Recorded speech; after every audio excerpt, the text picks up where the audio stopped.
గౌరవనీయులు పెద్దలు మాజీ ఉపరాష్ట్రపతి శ్రీ వెంకయ్య నాయుడు గారు, గౌరవనీయురాలు కేంద్ర హెల్త్ ఫ్యామిలీ వెల్ఫేర్ సహాయ మంత్రి శ్రీమతి అనుప్రియ పాటిల్ గారు, కేంద్ర గ్రామీణ శాఖాభివృద్ధి కమ్యూనికేషన్ సహాయ మంత్రి గౌరవనీయులు పెమ్మసాని చంద్రశేఖర్ గారు, తెలంగాణ వైద్య ఆరోగ్య శాఖ మంత్రి గౌరవనీయులు దామోదర్ నరసింహ గారు, ఆంధ్రప్రదేశ్ హెల్త్ మినిస్టర్ సత్యకుమార్ యాదవ్ గారు, విశాఖపట్నం పార్లమెంట్ సభ్యులు భరత్ గారు, ఈరోజు మనందరం ఇంత ఉత్సాహంగా ఇక్కడ పార్టిసిపేట్ కావడానికి కారకులైనటువంటి Basavatarakam foundation cancer hospital chairperson అయినటువంటి నటరత్న నందమూరి బాలకృష్ణ గారు, మొన్నటి వరకు సినిమాల్లోనే చప్పట్లు కొట్టేవాళ్ళు, రేపు రాబోయే రోజుల్లో సమాజ సేవలో ఎవరు బాగా చేస్తున్నారంటే దానికి చిరునామాగా బాలకృష్ణ గారు తయారవుతారు. అలాంటి బాలకృష్ణ గారికి మనస్ఫూర్తిగా అభినందనలు, ధన్యవాదాలు. ఈరోజు ఈ యొక్క సంస్థ సక్సెస్ కారణమైనటువంటి డాక్టర్లు, మాజీ ప్రజెంట్ ట్రస్ట్ బోర్డు సభ్యులు, సిబ్బంది, దాతలు, అదే మరి క్యాన్సర్ విజేతలు కూడా ఎంతో స్ఫూర్తిదాయకంగా నిలిచారు.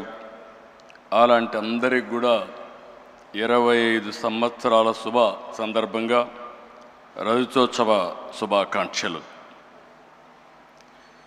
ఈరోజు నాకు అందరికంటే ఎక్కువ ఆనందపడే వ్యక్తిని నేను. ఆలోచన వచ్చినప్పటి నుంచి ఇంతవరకు ఈ యొక్క హాస్పిటల్కి కాస్తో కూస్తో ఎప్పుడు వీలైతే అప్పుడు దీనికి సేవ చేసే అవకాశం నాకు వచ్చింది. దానికి ఎంతో సంతోషంగా ఉన్నానని చెప్పి కూడా నేను మీకు తెలియజేస్తున్నా. ప్రతి ఒక్క సక్సెస్కి ఒక స్టోరీ కూడా ఉంటుంది. మా అత్తమ్మ బసవతారకం గారు మా కుటుంబానికి ఒక పెద్ద దిక్కు. ఎన్టీఆర్ సినిమాల్లో బిజీగా ఉండేవారు, ఆయనకి ఎప్పుడు కూడా టైం ఉండేది కాదు. అంత పెద్ద కుటుంబాన్ని ఎంతో విలువలతో క్రమశిక్షణతో పెంచారు. కుటుంబంలో అనుబంధాలు, ఆప్యాయతలు పంచారు. అందరినీ ఎంతో ప్రేమగా కేరింగ్గా చూసుకునేవారు. నా ఉద్దేశంలో చాలామంది చూశాను, కానీ అవి ఒక మానవతావాది. అలాంటి ఆవిడికి మీరు ఒకసారి చూస్తే క్యాన్సర్ రావడం చాలా బాధ కలిగింది మాకందరికీ. అయితే ఆ రోజు మనం చూసుకుంటే క్యాన్సర్ వచ్చినప్పుడు పెద్ద హాస్పిటల్స్ కూడా లేవు. ఆవిడ సఫరింగ్ కూడా చూసాం. ఆ రోజు తమిళనాడులో అడయార్, ముంబైలో టాటా ఆసుపత్రి,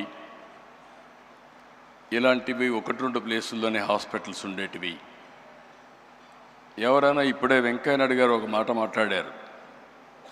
ఆ రోజు క్యాన్సర్ అనేది డబ్బులున్న వాళ్ళకే వచ్చేదని, దాన్ని రాచపుండు అనేవాళ్ళు. అలాంటిది క్యాన్సర్ రాను రాను పెరిగే పరిస్థితికి వచ్చింది. అక్కడి నుంచి చాలా సఫర్ అయ్యారు. ఆవిడ సఫరింగ్ మేమంతా చూసాం. కడాన అమెరికాకు కూడా తీసుకెళ్ళి ట్రీట్మెంట్ ఇప్పించిన. ఎగ్జాక్ట్గా మేము ఆగస్ట్ క్రైసిస్లో ఎన్టీ రామారావు గారు తిరిగి ముఖ్యమంత్రి నెలలోనే, 1 నెల 2 నెలల్లోనే ఆమె చనిపోవడం చాలా బాధ కలిగింది. ఆ షాక్ నుంచి ఎన్టీఆర్ తట్టుకోవడానికి కూడా చాలా సమయం పట్టింది. అయితే ఆ రోజు ఆయనకి ఒక కోరిక, ఒక ఆలోచన. మళ్ళీ పేదవాళ్ళకి ఇబ్బంది లేకుండా శాశ్వతంగా ఒక మంచి హాస్పిటల్ కడితే బాగుంటుందనే ఆలోచన ఆయన చేయడం, అదే విజన్. ఆ రోజు ఆయన ఆలోచనే ఆ రోజు ఇంత మునిపే రామ్మోహన్ రావు గారు చెప్పారు. ఆ రోజు ఆయన ఆలోచించి సెంటర్లో ఒక 8 ఎకరాలు 6 ఎకరాల భూమిని ఇచ్చారు. అది రిజిస్ట్రేషన్ చేశాం. ఎగ్జాక్ట్గా 4 నెలల్లో 89లో గవర్నమెంట్ పోయింది. అక్కడి నుంచి ఇది చాలా సమయం పట్టింది మాకు. ఆ సమయం మీరు చూస్తే మళ్ళీ 96, 97 వరకు దానిపైన ఎక్కువ శ్రద్ధ పెట్టలేకపోయాం. మళ్ళీ నాకు ఒక ఆలోచన, ఈ హాస్పిటల్ని ఎన్టీ రామారావు గారి విజన్ని, మా అత్తమ్మ గారిని శాశ్వతంగా గుర్తుపెట్టుకునే విధంగా చేయాలనే సంకల్పంతో ఆనాడు ఇప్పటికి కూడా జ్ఞాపకం, కోడెళ్ల శివప్రసాదరావు గారు ఫస్ట్ మేనేజింగ్ ట్రస్టీగా ఉండి అన్ని బాధ్యతలు తీసుకొని ముందుకు పోయారు. అమెరికాలో తులసి గారు అక్కడుండి ఫండ్స్ అన్నీ మొబిలైజ్ చేసి వారు కూడా పూర్తిగా సహకరించారు. వీరందరి సహకారంతో ఇప్పుడే డాక్టర్స్ అందరితో మాట్లాడుతున్నా, వీళ్ళందరి సహకారంతో నోరి దత్తాత్రేయ లాంటి డాక్టర్స్ అందరూ కూడా సహకరించారు. చాలామంది ఎన్ఆర్ఐలు, రాజ్యసభ సభ్యులు, వ్యాపారవేత్తల సహకారంతో ఆసుపత్రి నిర్మాణం చేపట్టాం. టాటా ట్రస్ట్ కూడా అడిగితే ఆ రోజుట్లోనే వాళ్ళు కూడా ఉదారంగా సిఎస్ఆర్ ఇచ్చారు. 2000 సంవత్సరంలో ఆనాటి ప్రధానమంత్రి అటల్ బిహారీ వాజ్పేయి మామూలుగా ప్రైవేట్ హాస్పిటల్స్ కానీ ట్రస్ట్ హాస్పిటల్స్ పెద్దగా ముందుకొచ్చి ఇనాగరేట్ చేయలేదు. పిలిచిన వెంటనే ఎన్టీ రామారావు గారి పైన అభిమానంతో, అంతేకాకుండా నాకుండే సన్నిహిత సంబంధాలతో ఆయన వచ్చి 100 పడకల ఆసుపత్రి ప్రారంభించాం. అది ఒక ఫౌండేషన్. తండ్రి ఒక మొక్క నాటితే, ఒక ఆలోచన చేస్తే దాన్ని కొడుగ్గా బాధ్యత తీసుకొని బాలకృష్ణ గారు ఈరోజు ఒక మహాకల్పవృక్షంగా తయారు చేసిన ఘనత బాలకృష్ణ గారికి దక్కింది. అయితే ఈరోజు నిరంతరం తపనతో, దీక్షతో ఆసుపత్రిని క్యాన్సర్ బాధితుల పట్ల ఒక దేవాలయంగా మార్చారు. అయితే ఏ వ్యవస్థ అయినా ఒకసారి అనేక సమస్యలు కూడా ఉంటాయి. 20 సంవత్సరాల ప్రస్థానంలో ఎంతోమంది త్యాగంగా ముందుకొచ్చి పనిచేశారు, ఎన్నో విధంగా సేవలు చేశారు. ఇందులో మాకు కూడా కొన్ని సవాళ్ళు కూడా వచ్చాయి. ఆ సవాళ్ళను మీరు చూస్తే ఆ రోజు మేనేజ్మెంట్లో కొన్ని సమస్యలు వచ్చాయి. ఆ సమస్యలు వచ్చినప్పుడు ఈ యొక్క వ్యవస్థ మనుగడ ఉంటుందా అనే అనుమానం కూడా వస్తే, అలాంటి సమయంలో మేమందరం అనుకుని ఎవరైతే దీన్ని నడిపించగలుగుతారనుకుంటే గుర్తొచ్చిన వ్యక్తి బాలకృష్ణ గారు. బాలకృష్ణ గారికి 15 సంవత్సరాల మునుపు ఈ బాధ్యత తీసుకుంటే ఈరోజు బ్రహ్మాండంగా పనిచేయడమే కాకుండా రాబోయే రోజుల్లో తిరుగులేని వ్యవస్థగా, అన్స్టాపబుల్గా దీన్ని ముందుకు తీసుకెళ్తున్నారు. ఆయన ఎప్పుడు కూడా బిజీగా ఉంటాడు. సినిమాల్లో ఇప్పుడు కూడా ఈ వయసులో ఎవరు సినిమాల్లో కూడా మామూలుగా రిటైర్ అయిపోయి ఉంటారు, లేదంటే క్యారెక్టర్ ఆర్టిస్ట్గా తయారవుతారు. ఇప్పుడు కూడా ఎవర్ గ్రీన్ హీరోగా డిమాండ్ ఉంది. పిక్చర్లు కూడా బ్రహ్మాండంగా ఆడుతున్నాయి. ఇంకొక పక్క హిందూపూర్ ఎమ్మెల్యేగా కూడా బ్రహ్మాండంగా పనిచేస్తూ మొట్టమొదటి నుంచి ఇప్పటి వరకు గెలిచే నియోజకవర్గం తెలుగుదేశం పార్టీ హిందూపూర్ నియోజకవర్గం. మెజారిటీ కూడా తగ్గడం లేదు. అక్కడ కూడా బ్రహ్మాండంగా చేస్తున్నారు. మామూలుగా బిజీగా ఉండే వ్యక్తులను ఎప్పుడు కూడా ఇలాంటి చేయలేము, పట్టించుకోం.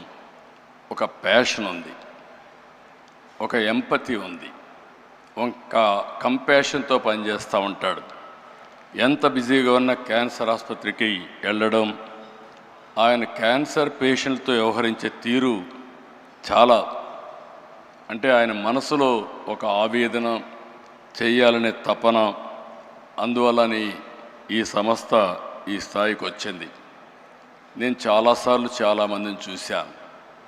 ఒక ప్రైవేట్ ఆర్గనైజేషన్ పెడితే కూడా కష్టపడిన ఈ సమయంలో బాలకృష్ణ గారు ఒక నాన్ ప్రాఫిట్ ఆర్గనైజేషన్ పెట్టి ప్రపంచమంతా తిరిగి డొనేషన్స్ కలెక్ట్ చేయడమే కాకుండా సిఎస్ఆర్ కోసం పదే 10 మందికి చెప్పి ఒక సేవాభావంతో ముందుకు పోయారు. దానివల్లనే ఈరోజు ఈ వ్యవస్థ ముందుకొచ్చే పరిస్థితికి వచ్చింది. 25 సంవత్సరాలు ఈరోజు వ్యవస్థ వల్ల వేలాది కుటుంబాలకు ధైర్యాన్ని ఇచ్చింది, వెలుగునిచ్చింది. ఒక చిన్న ముక్కగా పెట్టిన ఇది 650 పడకల ఆసుపత్రి, 250 మంది పైన నిపుణులైన వైద్యులతో బ్రహ్మాండమైన సేవలు అందిస్తున్నారు. ప్రతి సంవత్సరం 3 లక్షలకు పైగా అవుట్ పేషెంట్లు, 90,000కు పైగా ఇన్ పేషెంట్కు సేవలు అందిస్తూ ఉంది. సంవత్సరానికి 8,000 ఆపరేషన్లు చేస్తున్నారు. 22 మందికి ప్రతిరోజు ఆపరేషన్ చేసే పరిస్థితికి వచ్చారు.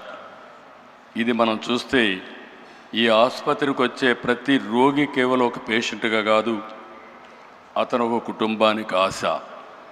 ఆ ఆశను నిలబెట్టే సంస్థ బసవతారకం ఆసుపత్రి. పేద వర్గాలకు నిజమైన గుండె ధైర్యంగా నిలబడిన ఏకైక వ్యవస్థ బసవతారకం వ్యవస్థ.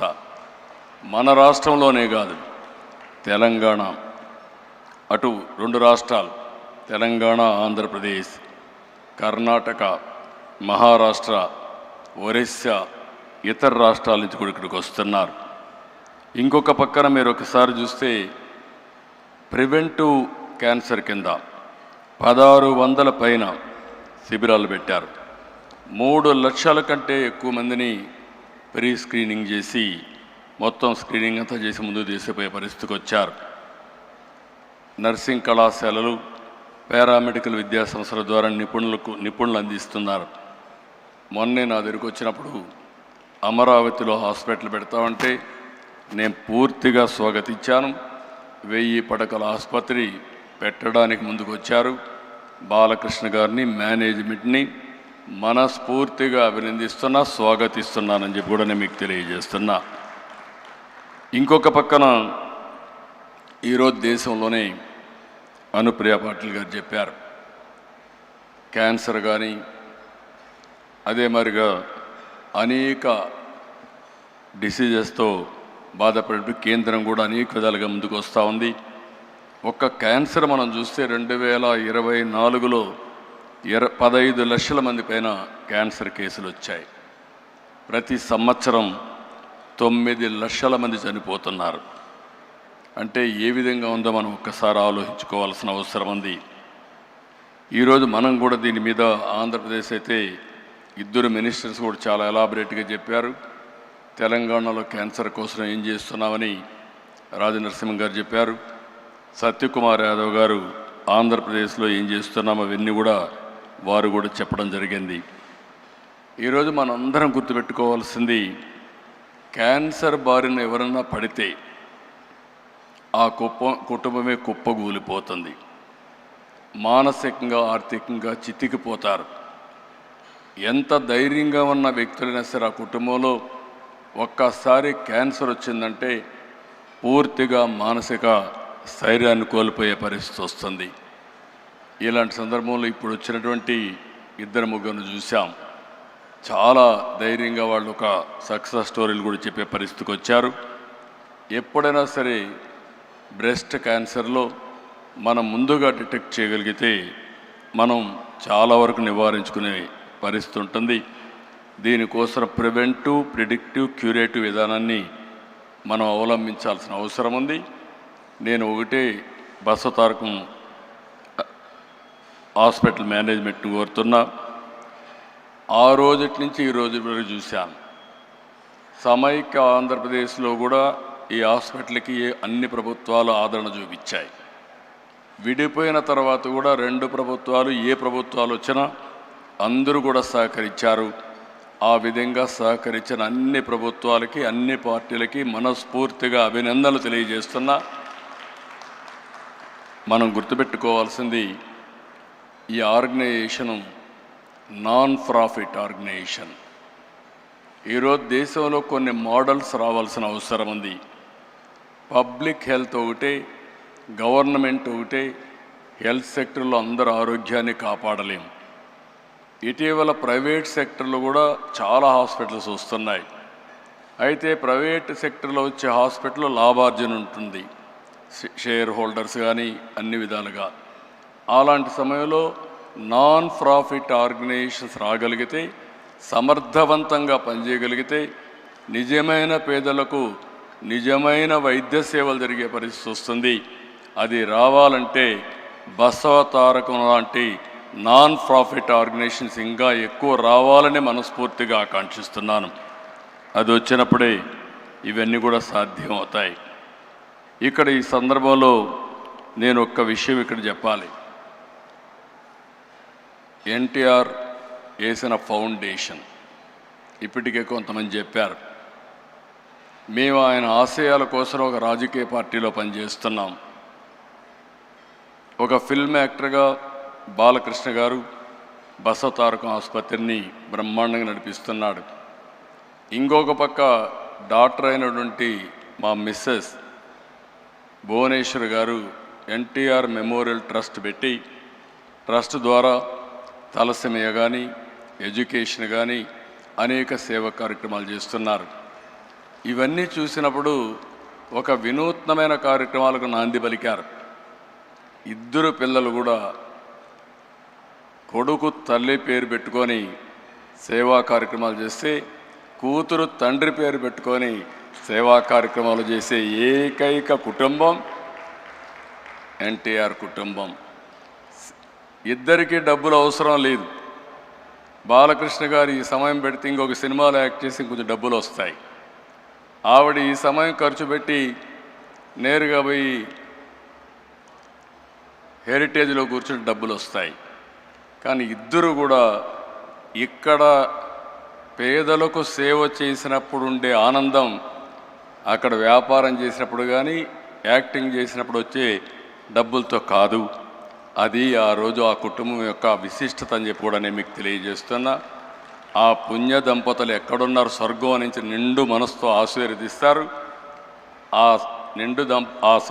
పుణ్య దంపతులు చేసుకున్న పుణ్యం కానీ ఈరోజు అటు బాలకృష్ణ గారు, భువనేశ్వర్ గారు చేసే సేవల్ని మనస్ఫూర్తిగా అభినందిస్తూ నేను ఒకటే మీ అందరికీ విజ్ఞప్తి చేస్తున్నా. ఎక్సలెంట్ వర్క్ చేస్తున్నారు. నాకు కొన్ని సందర్భాల్లో కూడా కొన్ని సమస్యలు కూడా నాకు వచ్చాయి. ఆ సమస్యలన్నీ అధిగమించాం. ఇప్పుడు సేఫెస్ట్ హ్యాండ్స్ బాలకృష్ణ గారి ఆధ్వర్యంలో 25 సంవత్సరాలు చూపించిన ప్రగతి ఒక స్టేజ్ అయితే, రాబోయే 25 సంవత్సరాల్లో భారతదేశంలోనే నెంబర్ 1 నాన్ ప్రాఫిట్ ఆర్గనైజేషన్గా బసవ తారకం క్యాన్సర్ హాస్పిటల్ తయారై కొన్ని లక్షల మంది జీవితాల్లో వెలుగు చూపిస్తుంది. ఎవరైనా సరే విరాళాలు ఇవ్వాలంటే, మంచి పని చేయాలంటే మీరు చేయండి. మీరు చేసే ఓపిక లేకపోతే బెస్ట్ ప్లాట్ఫామ్ కూడా బసవ తారకం క్యాన్సర్ హాస్పిటల్ అని చెప్పి కూడా నేను మీకు తెలియజేసుకుంటూ 25 ఏళ్ళు సెలబ్రేషన్ చేసుకుంటున్నాం.